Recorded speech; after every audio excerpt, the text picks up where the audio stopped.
Oh, quickly crackling. Oh, maybe.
Hey, Linda.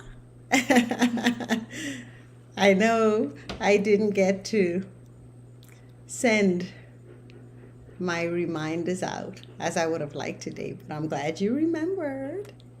Hello. Hey.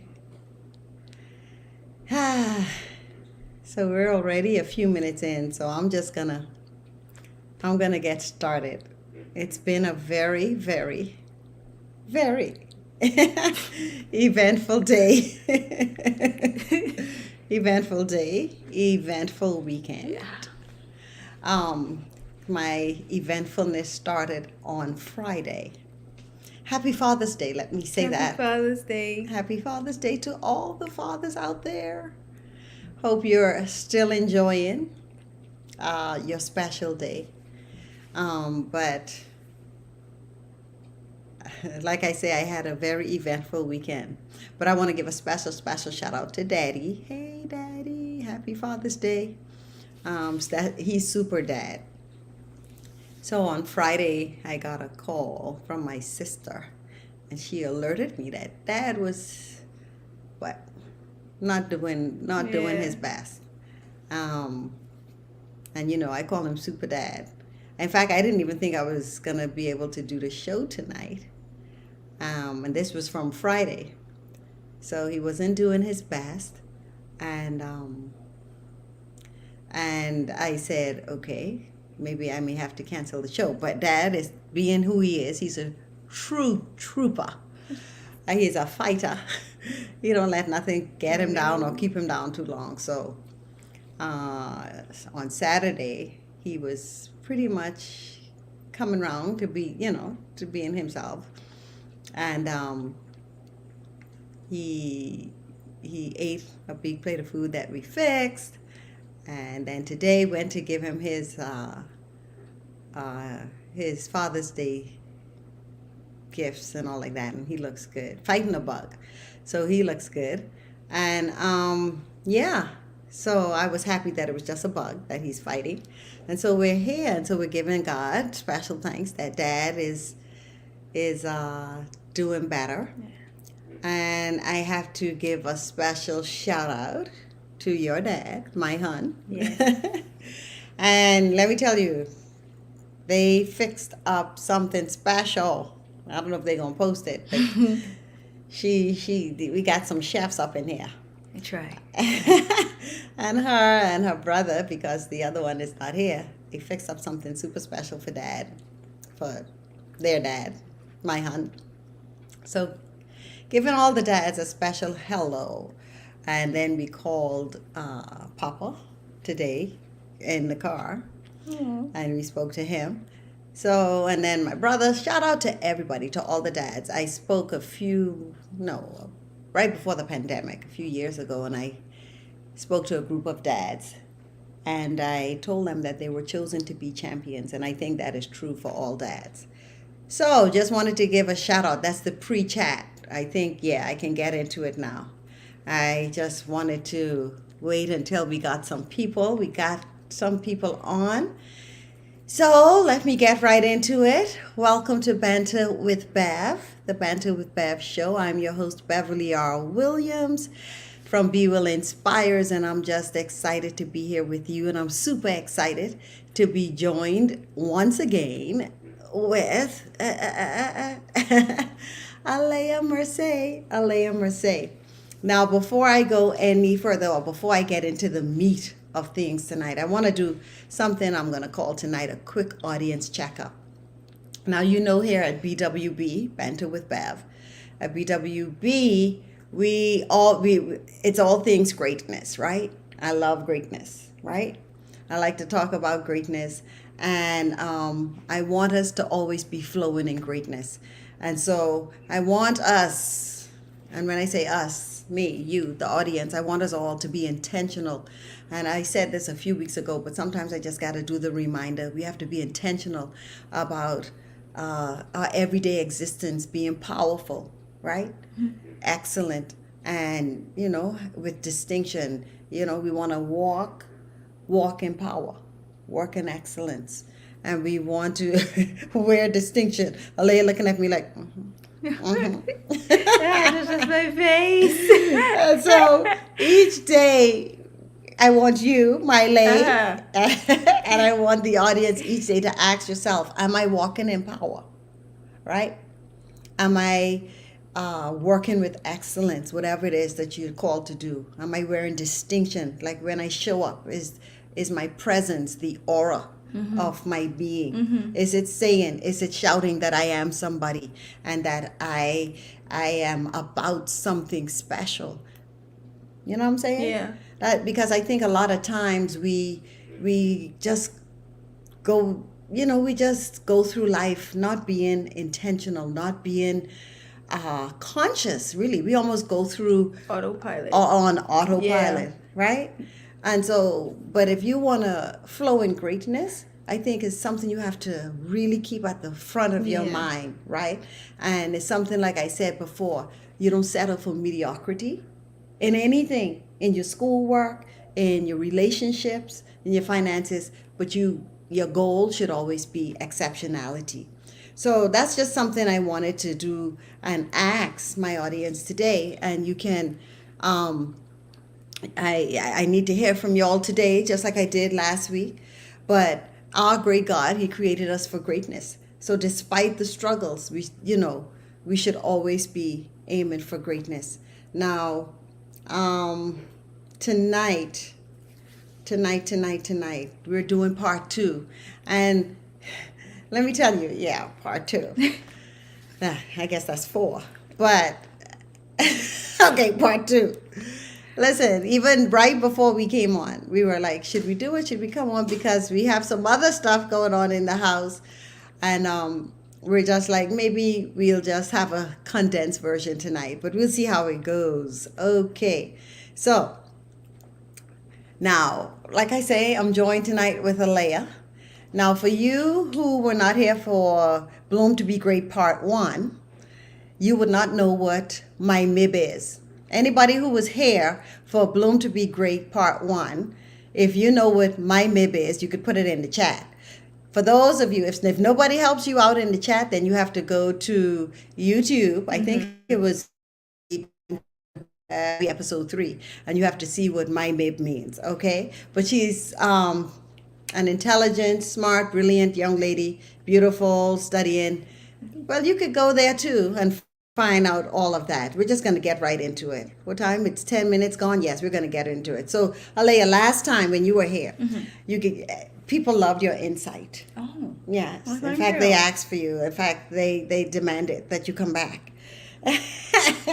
They demanded that you come back and share some wisdom, some of that millennial. Now, is it millennial or I don't know what Because it depends on the chart. Some of the charts say millennials start from You saying like chats or charts? charts. Charts. Or like, yeah. She's some really things- tired tonight. Some things to say that millennials are like from 19. No, they like it stops at 1999, and then some of them say it stops at 2001. Some say Gen Z starts at 1999. Other ones, I don't know. It's Okay. one of the two. Anyway, I don't know if this is a Gen Z here next to me or millennial. Some. All I know is a young lady, Angelica, is saying, Alaya, back by popular demand. Anyway, when you were here, you said two things, and I had put some notes down. You said that to bloom or to be great means self-care. You remember saying that? And we talk about photosynthesis. Yeah. I think where the flower and the takes care of themselves. Mm-hmm. And then you also talk about self-sacrifice. Now for me, bloom to be great is prospering personally and living it out in an impactful way, right? And I guess, like you said, in order for us to do that, we have to take care of ourselves before we can. Okay. Give to others. So let me ask you a general question. As a millennial or a Gen, as a young person, how about that? Do you think that your generation, when we talk about greatness and blooming, do they see greatness and blooming like we see it? I mean, hey, see, you got Olive on saying, hey, Alaya. That's Olive. But do you think your generation, like, do you see it as prospering personally and impacting others in a positive way, flourishing? Now, one of the reasons why we're doing part two, not because Alaya is here, but also think on that question, but also because we had such healthy discussion when she was here the last time. We didn't get to cover a lot of the things that we had. So we're going to try and cover some more tonight. But start us off with, do you think that the younger generation, how do they see greatness? How do they view greatness? Or maybe some people may say success, but go on. Okay. And I know you can't speak for them, but how do you do it? How about that? Okay, yeah. Yeah. Because for everybody, it's definitely a little stranger because everybody is so different. Mm-hmm. For me, I view greatness in a very personal sense, I guess. In terms of how am I actually doing, not just how I appear, how I am presenting. Because I don't know if this is for everybody. I know myself and a lot of people who I do know are very good at presenting well, but not actually being well. And so then... Anybody out there know what that sounds like? Presenting well, but not being well. Hey, Shay, I know you like to talk about how are you being, but go on. Yeah. Shayna she does not say how are you doing. She says, how are you being? So she knows where you're going. Go on. Yeah, I like that one. Yes, how are you being? Yeah, and so in terms of being great, like how does that look for me? To me, being great is actually, or being in a place where I can say that I am great is like in being great, in actually being great, and taking care of myself and being in a healthy place spiritually, physically, emotionally, in terms of my relationships and stuff. Because when those things are taken care of, I find that I am able to do things much more efficiently, and like I'm really able to do them well.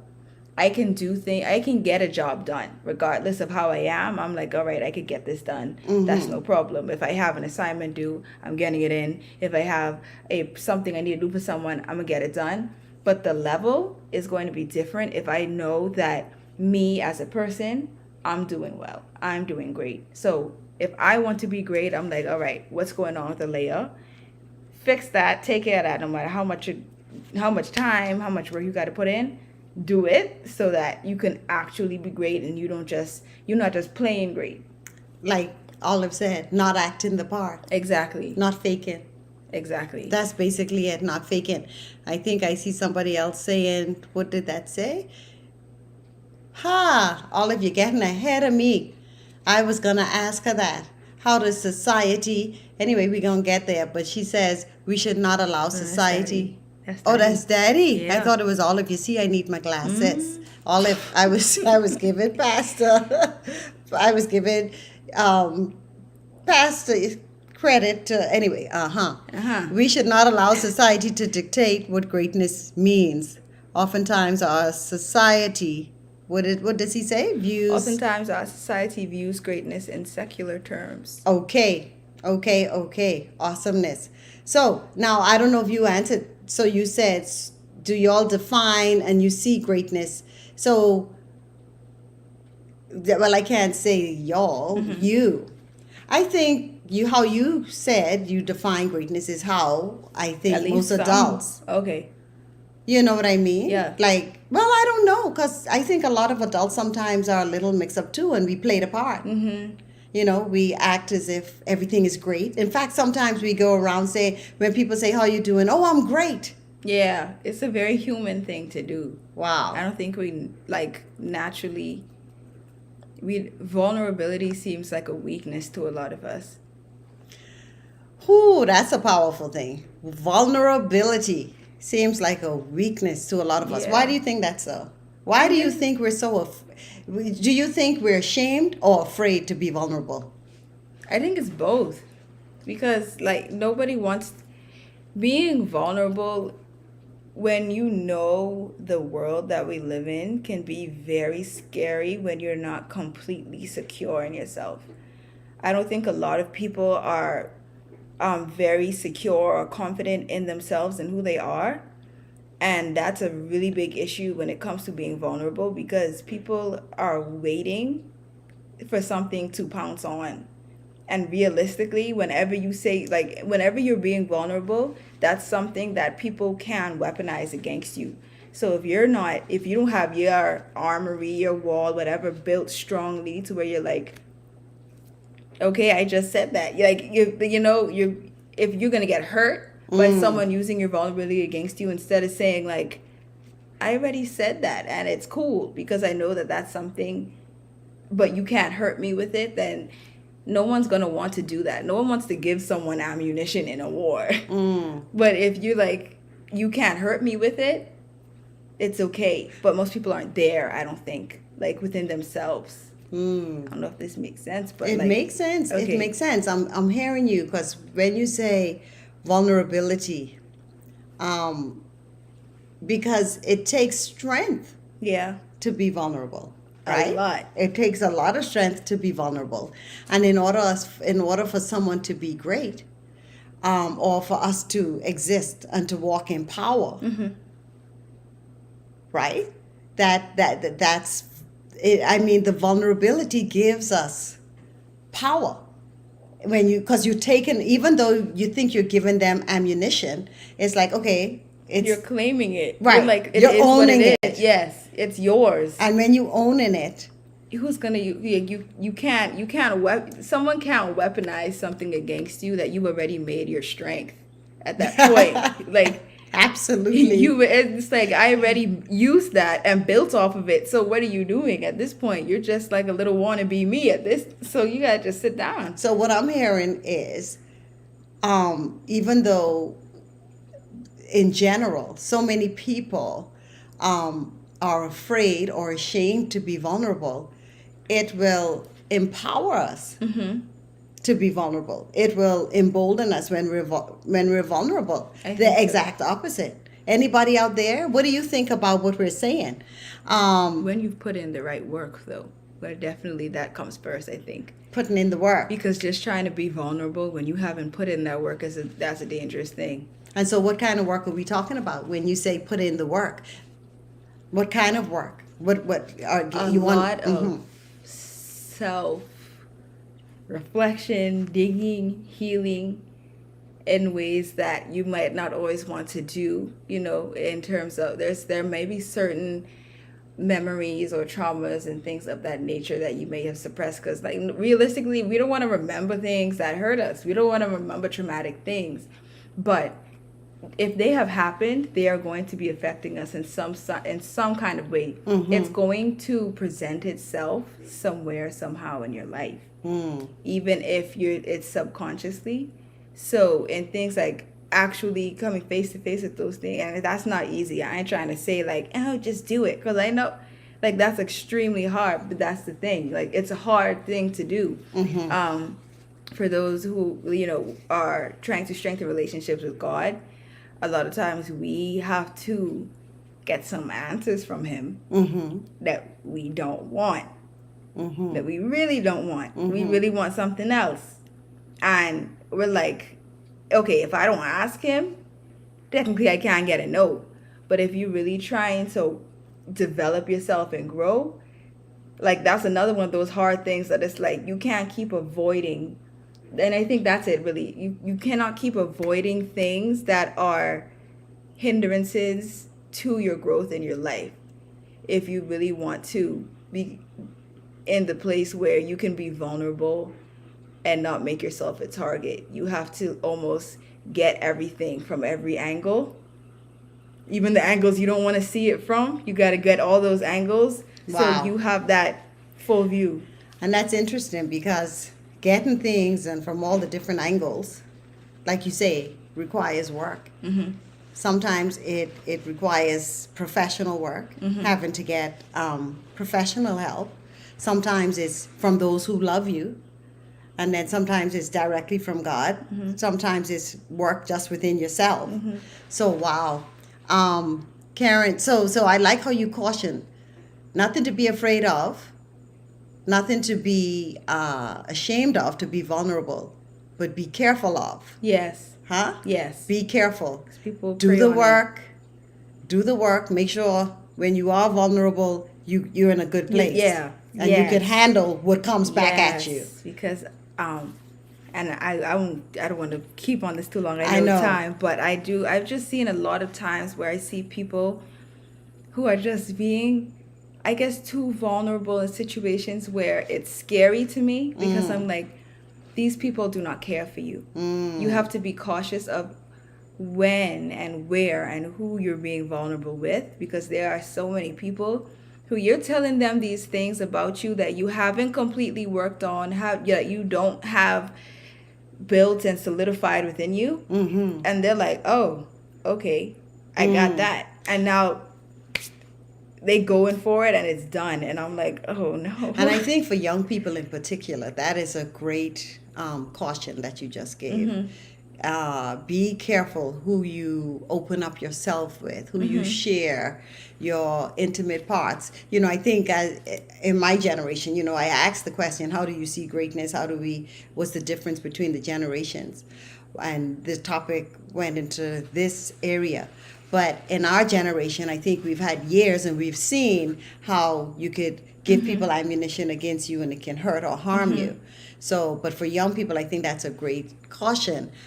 Here we are, Karen watching from Chicago. Hey, Karen, nice having you. And Joelle, resilience and the ability, boy, we're in a whole different space tonight. You see, I'm here dabbing. We're in a different space. The whole thing is going on. I ain't got much light, but hey, y'all work with me tonight. Resilience and the ability to push through life's circumstances can also be great. It all depends on your perspective and which lenses you are viewing from. Exactly. I have right here talking about pushing through. Man, everybody just looking at my little notes where I'm planning on going tonight. But that is so true. And let me say, Shayna, vulnerability is strength wrapped in courage and I like that. Humility. I like that, Shayna. Strength wrapped in courage and humility. Excellent. And Kezia, hey Kezia.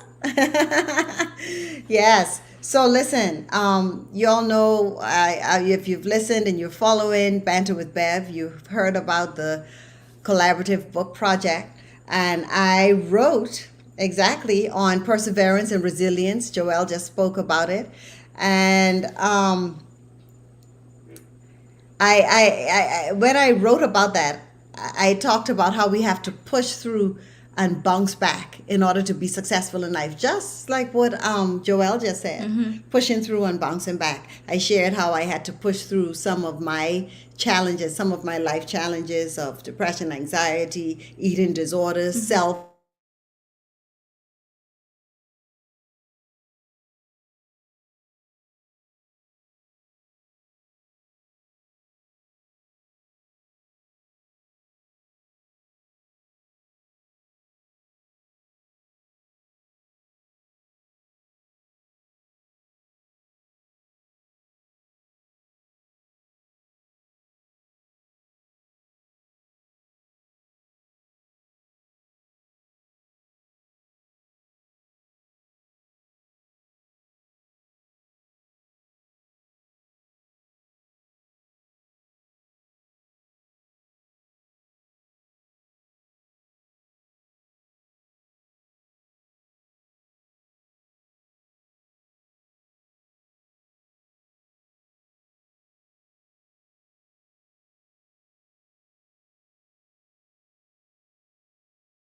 Oh boy, we have it just the most eventful.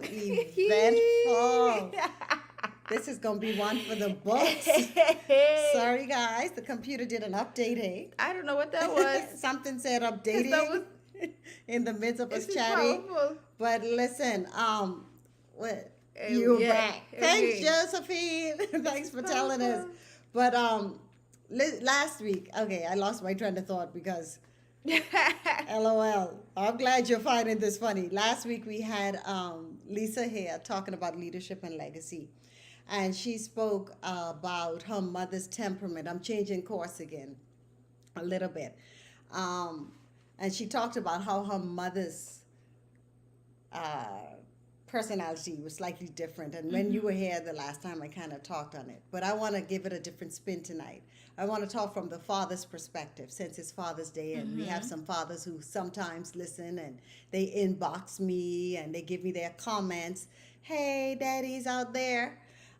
So let me ask you, when it comes to your dad, and we're going to get back to perseverance and resilience. Now I see my mind has caught up to where we were before the little interruption.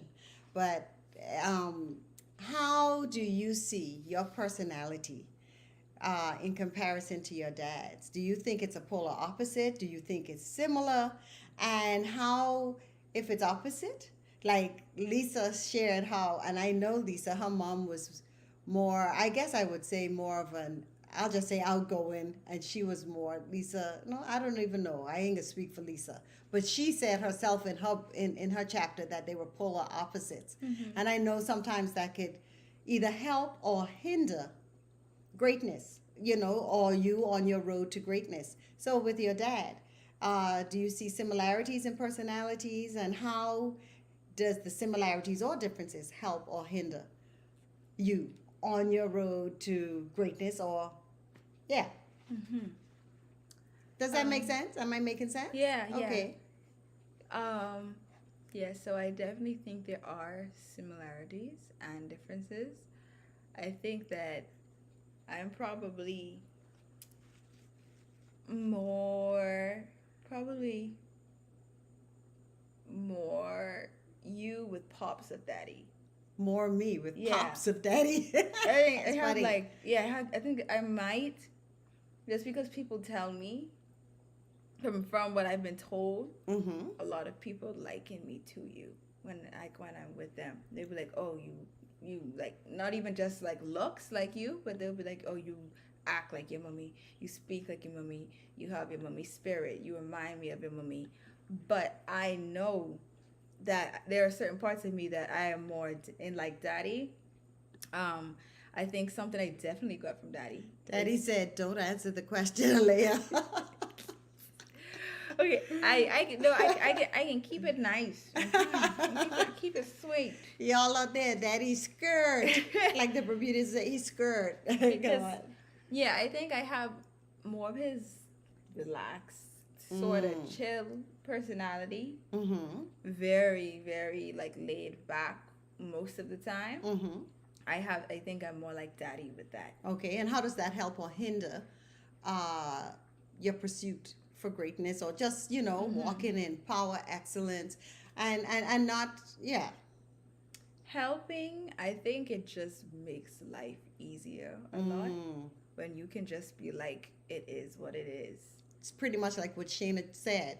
Adaptability with laughter. Exactly. She said that like after we got kicked off, we came back. Literally, yeah. So that's like, the calm. It Yes. just is what it is, and I'm not Exactly. going to stress my head over something that I can't really Control. Yeah, like if I know this is something that is like a layer, you could have done better with that, then fine.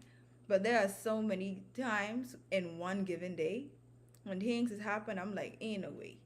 But then, like you mean this whole weekend? literally, I'm like literally, And I'm like just like, today, ain't right no before. way. Ain't like is you serious?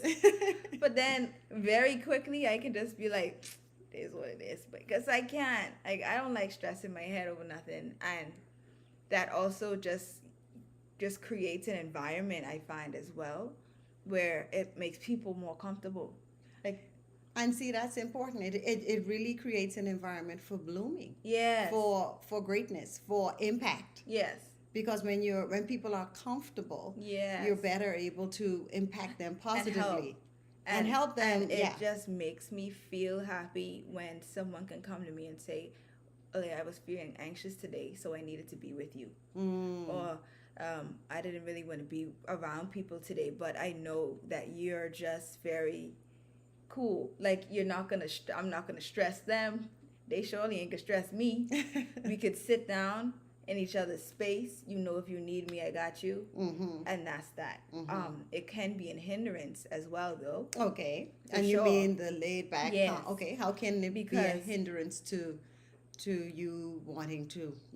just in there's a time and a place, Mm.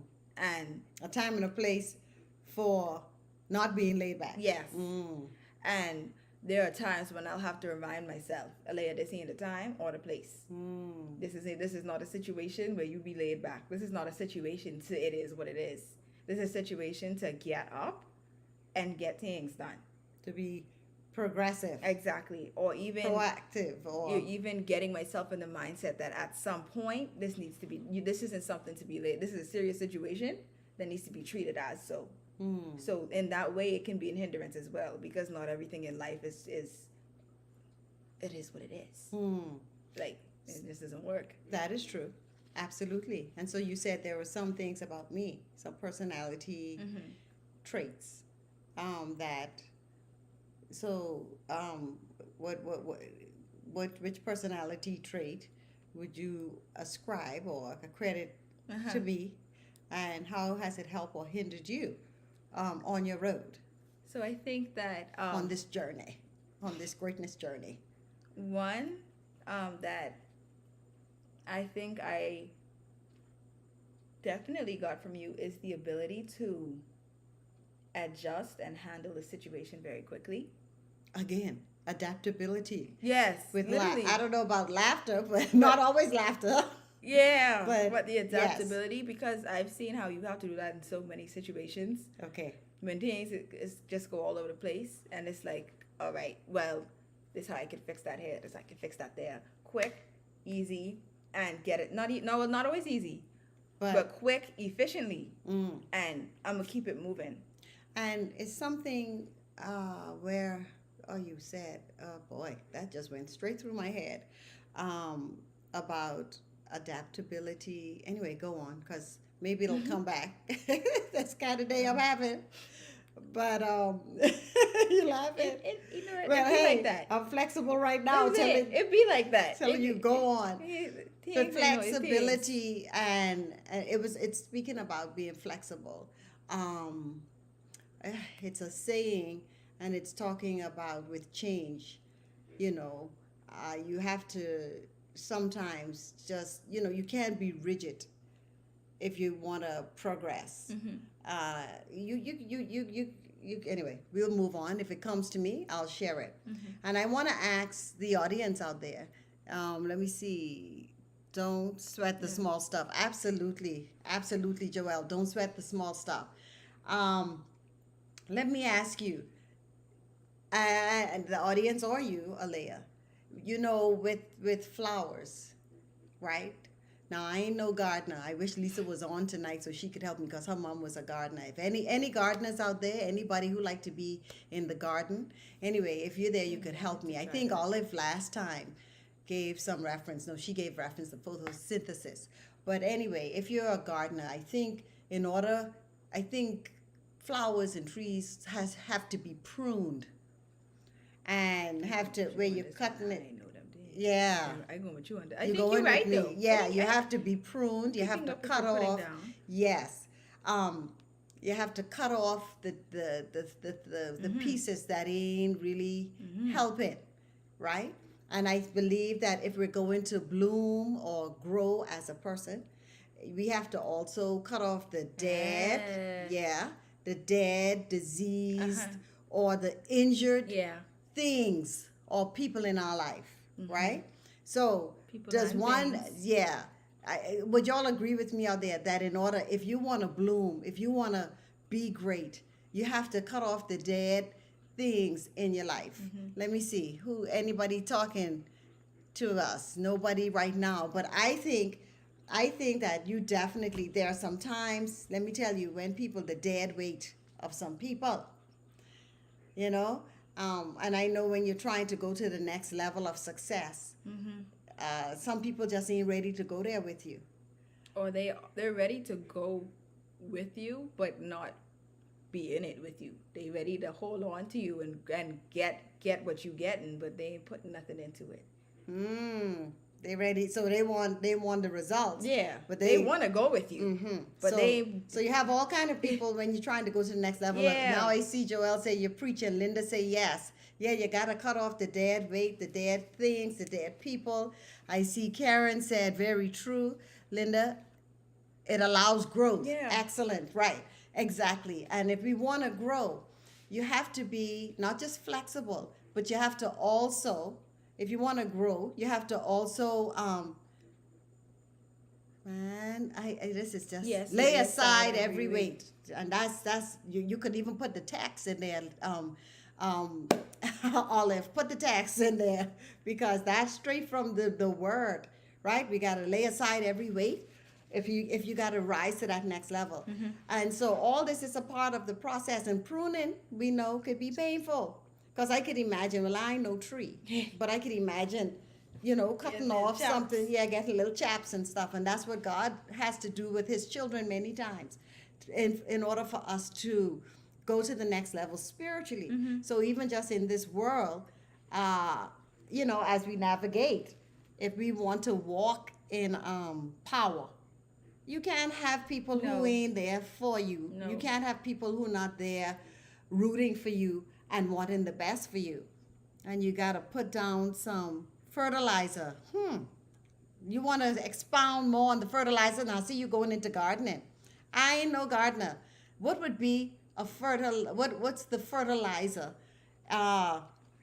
in the greatness process? What would you say, Craig Warren Williams? Is the fertilizer that we have to put down. But let me just ask, is he answering? Not yet. Not yet. Okay. So let me go on. Let me tell y'all, I'm struggling People who tonight. people My who air can conditioning ain't enrich. working. It was giving us trouble from the last time. I'm very warm. The toast. A little toasty, and it's tough. So I'm hanging in there. But I think I'm going to end early tonight. People who can enrich. So you taking out and also putting in. So it's, I like that. I love that. You don't just The great- chop up everybody out. You alone. You still need your community. And I do believe that God provides those people who enrich our lives. And of course, sometimes we have to go and actively seek those people. But let me ask this question. Is it possible for someone to be great and not bloom? Is it possible to be great and not grow? What do y'all think out there? Is it possible for someone to be great and not grow? I think you could be great and not grow, but you will not be your greatest per se. So what do you mean by that? I How think- can you be great without growing? Because you have some people, in my opinion, who are naturally amazing at things. You have people who, like, when it comes to instruments, they can play by ear. You have people who can sing naturally, who can dance, who can write naturally. And when you see their work, it's great. Like they were blessed. It is successful. Yeah. They they were blessed. Like you wouldn't even know that they ain't put nothing into it, because that's what they were naturally blessed with. But they will not be their greatest. And so why, if their work is great, why are they not their greatest? Because what does it take for someone to go from great I to feel greatest? like putting just work. If you're not really trying and you're doing well, then that's all cool. Like that's all fine and dandy. But there's a certain level that you will now never reach, because I think everybody will get better with work, with dedication, with time. The same way Kobe was, I am sure, was naturally good at basketball. He was naturally, but look how much time and effort and work he put in to be known as what he is known as today, and will always be known as. That man worked like crazy to be the greatest, to be his greatest. And so for me, and I hear you, and I get that. So we definitely have to, in order to go from great with just your natural talent, your natural gift, to, and I would necessarily say to greater. I wouldn't even say greatest yet. So we could go from great to greater with work. But to be greatest, because I'm a person of faith. Yes. I think you have to plug into God. He is the only one that can take us from that great to greatest. We cannot be our greatest selves unless we are plugged into Him. And when we plug into Him every day, we're living out our divine purpose and calling. Because I believe that somebody could be great or successful in this world, like superstars, many of them considered great. But like you say, if they don't do the practice, they ain't gonna go to that next level of greater. And if, to me, and unless and until they are plugged into God, they're not going to be their greatest selves, because then they're not going to impact the world in that. Yes, talent versus calling. That's exactly what I'm saying, Joelle. You know, talent versus You could have a talent, and you can be. You could hate it. Like, you could have a talent and hate it. You could be good, great at it, but hate it. But you don't and how care could you for be, it at all, and that will show. You can't be your greatest self unless you are. If someone can play the piano naturally by ear, whatever, and they can't stand it, you're going to see that in some way. That them notes could come out as pretty as they want, but if they're at the piano, but their face mash up, everybody's gonna be like, oh, I mean, it sounds good. And you know, if they just listening to it, you know, or through a video or something, that could be fine. Yes. But there's a difference between someone who is talented at the piano and loves the piano and is sitting there and is flowing with it, and like, it's just like it's an experience just watching them. And that's exactly what Joelle is saying. When you are walking in your calling, people notice the difference. It's an experience. It's a natural, not a natural, but it's a, what am I trying to say? It is a, like you say, when you're in the presence of those who are walking in their calling, there is an experience you automatically. That's what it is. It's an experience. It's like you can hear it, but you can see it, you can feel it. To me, that's the divine. Yes. In that experience, it's not just I'm here. Yes.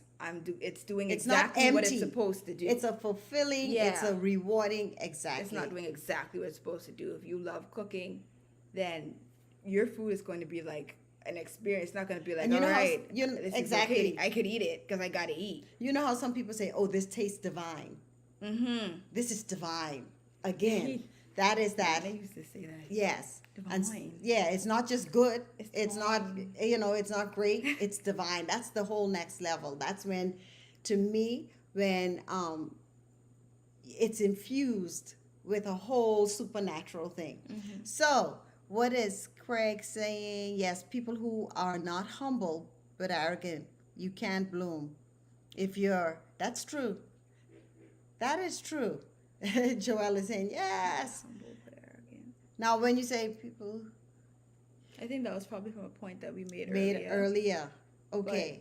Probably with the humility. And please.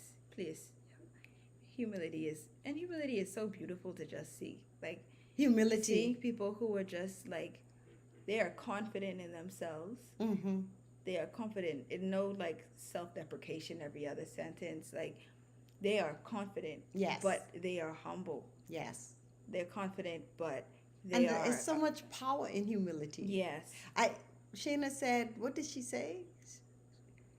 Strength And courage wrapped in humility. something like that. Yeah. There's just so much power in that. I want to ask you, as a young woman who is blooming, have you ever encountered a struggle that threatened to prevent you from being your best self? I may have asked you that last time. Do you think I asked you that the last time? I'm not sure, guys. I don't believe so. Okay. But I definitely have. Encountered a struggle? Yeah. Okay. I think one of the biggest struggles that have been encountered is just the self. Like, I myself have been one of my biggest struggles and hindrances to my own growth. Throughout there's multiple reasons as to why that's the case, but that is the case. Okay. And that's a rougher one to deal with because it's you. Like, you can't run away from you. You can't really remove yourself from yourself. Like, you really have to deal with it or be almost completely disassociated. Almost always easier to deal with other people's stuff than your own stuff, right? Yeah. Because, like, with other people's... And you can easily use that to blanket over the fact that you're not dealing with yourself, I think. When you're dealing with other people's stuff. Just like filling up your space and your time and your energy with people who need you and who need your help or who need you. Because sometimes they don't even need you like that, but you so interested in trying to distract yourself, you making yourself needed where you ain't really needed. Or you're purposefully choosing people who do need you so that you won't have to acknowledge the fact that I have an issue that is very, very serious and very demanding right now that I'm not taking care of. So what I'm hearing is that we can prevent ourselves from being our greatest selves by deflecting and not dealing with the stuff, with our own stuff, and dealing with other people's stuff. Wow. So let me ask you another question. What could older people, I'll say other generations, what can they do to help you and other young people to bloom and to be great? How can we help you all?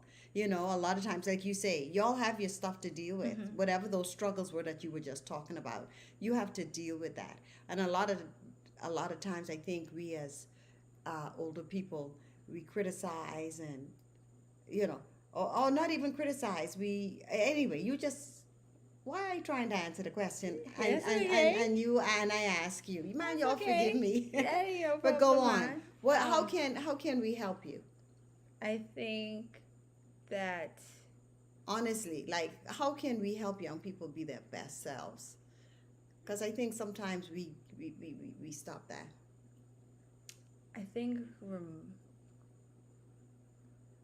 there is often, for some reason, since I was young, to now, but a little less now that I'm older and bolder and older and bolder and less likely to take and accept certain things.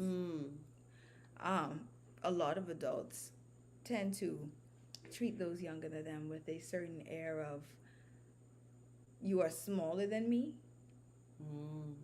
And it's like, I'm younger than you in age, but I'm no smaller than you. When you say smaller, you don't mean physically smaller. No, I mean, like, they're saying you are, as an individual, are smaller than me. Oh, less than? Yes, because I'm older. And I never quite understood that. There's this air of, I'm older than you, so I can say whatever, I can do whatever, I can act however, and you must take that. And then... So are you saying that they lack humility? There's an air. Because that, when people say air, it's an arrogance that I'm wiser. So even though now I am saying, because I'm on this side, that we do have years of wisdom. Yes. And, you're saying that when we express that in a certain way, it can prevent you from... How does that prevent you? How does the arrogance of wisdom prevent one from being great? I think it's because not a lot of times. There are times when it's almost like it's not even necessarily wisdom that's being given in the moment. It's a moment. It's just the arrogance of age. It's And I can, I'm older than you, and that's all and that's that. that. And so I can say whatever. I can comment on whatever. I could say, oh yeah, you get fat, and go about your business. Who says, like, you can't just say that? Or I could say, oh, you know, So that that could boy. cause self harm. I mean, that could injure someone. Yes. Or even saying, or that little boy, he just rude, and I ain't trying to hear nothing. Or he trying to explain, no, I ain't trying to hear nothing. You was a child, you rude. And it's just like that kind of thing there can not only make a person either A, just completely like fold into themselves and not want to say anything, or B, start lashing out. And that to me is just a lost opportunity to give that, like, to really nurture that person. Because I don't have a doubt that a lot of people who are older than me have so many gems that they can give me to help me get to the person that I want to and need to be. I don't doubt that for a second. And I love hearing it. Like, it's a beautiful thing to hear. But there are times when damage has been done already, to where it's like, I don't want to hear nothing from you, regardless of whether or not it's right, it's beneficial, it's like something that's like mind blowing. I don't want to hear anything from you, because the way that you have presented yourself to me and the way that you have treated me is one of, I truly don't care to even hear or really see you, because you are not in my status. And it's just like, but why? When I talk to a 4-year-old, I want to have the same respect for a 4-year-old that I have for a 40-year-old. So I like what you just said. One way that the older generation can help the younger generation to on their greatness journey is by mutual respect. Yes.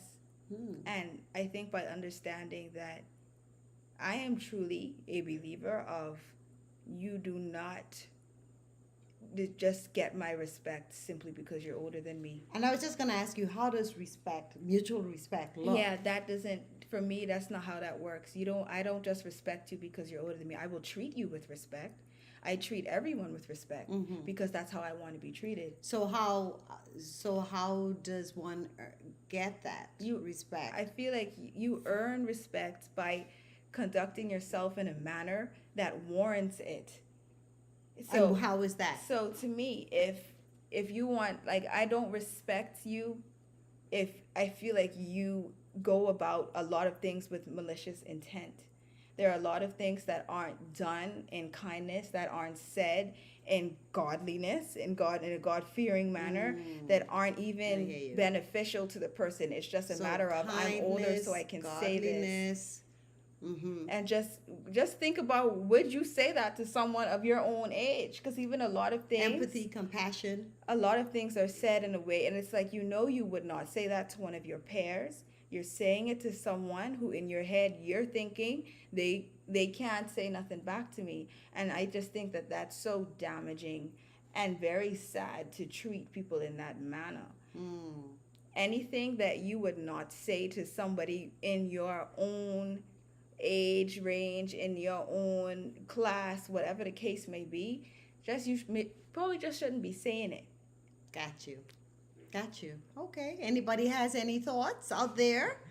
I see you're gone quiet in the chat. Everybody's quiet in the chat. What are your thoughts on what Alaya just said? Any thoughts? I'm going to be wrapping it up in a few minutes, but I guess one of the last questions, if not the last question, is as a young person, how could you help? Because you just shared with me how we as older people can help you all, to be your best selves, to be the best versions of yourself by treating you with mutual respect, so you don't shut down, or because when you shut down, when you shun us because of how we are treating you in a way that ain't cool, then we don't have the opportunity, like you said, to share or to mentor or to even give the wisdom. That's powerful. So how, as young people, how could you help someone else, as a young person? How can you help them become their best self. You know, to become their, to walk in greatness, to walk in power.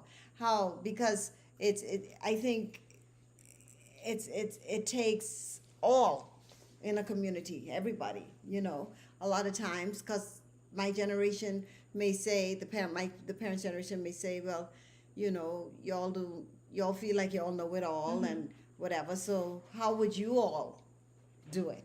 How would you do it the right way? I don't know if there's even a right way because But there's how? just so many, personalities. I think that a way to help people is to stop. Shayna said Alea is very Oh, insightful. thank you.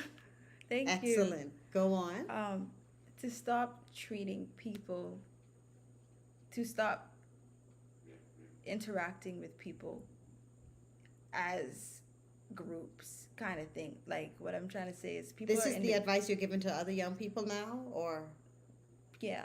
okay, it's to stop. What I'm trying to say is that I think people need to acknowledge individuals more.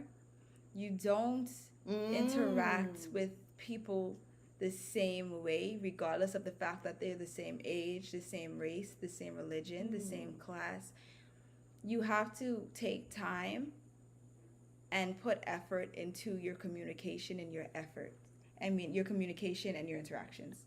When you're speaking, I do not speak to you the same way that I speak to daddy all the time because you two are two different people. I don't speak to you the same way I speak to Asha. You are two different people.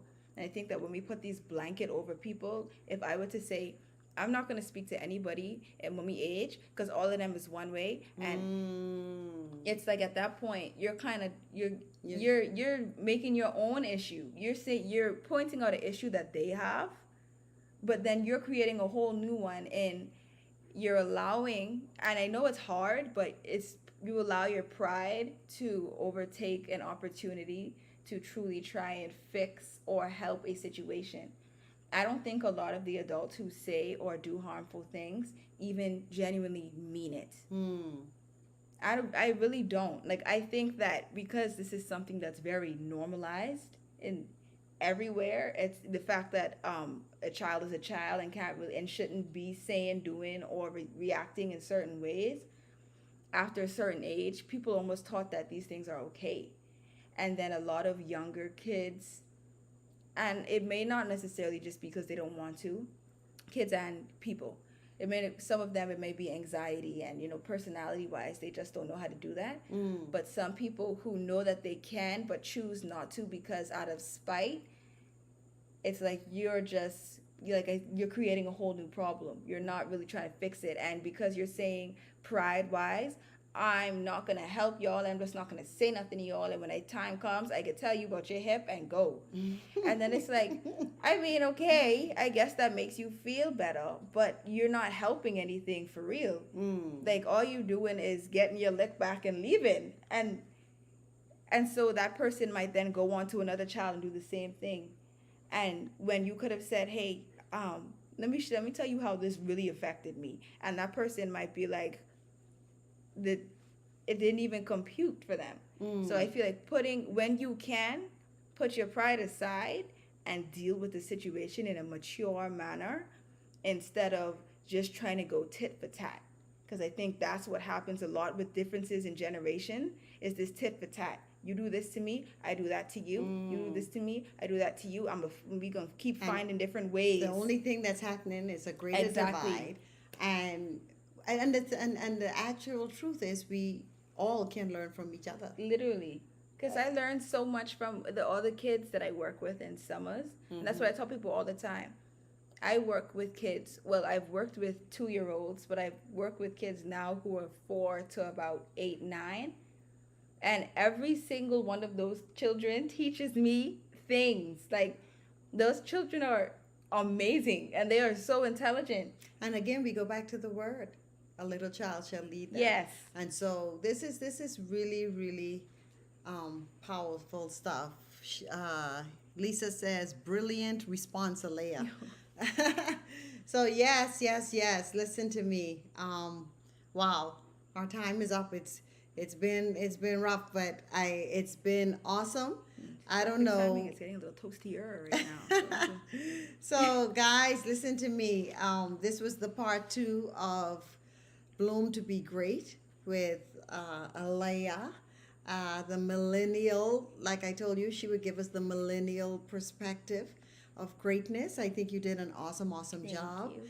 Before we go, I want to talk about some takeaways. I believe that no matter where you find yourself today, you can be great. And I think greatness comes with, we can't do it on our own. No. That's what we learned here today. It has to be a partnership. It has to be a partnership, generational, from generations, Community. even community. Just everybody, any and everybody. Yes. You can learn from any and everybody. Any and everybody. We Whether can't. it's you learning what to do or what not to do. Excellent. You can learn from everybody. You should treat people accordingly. Yes. And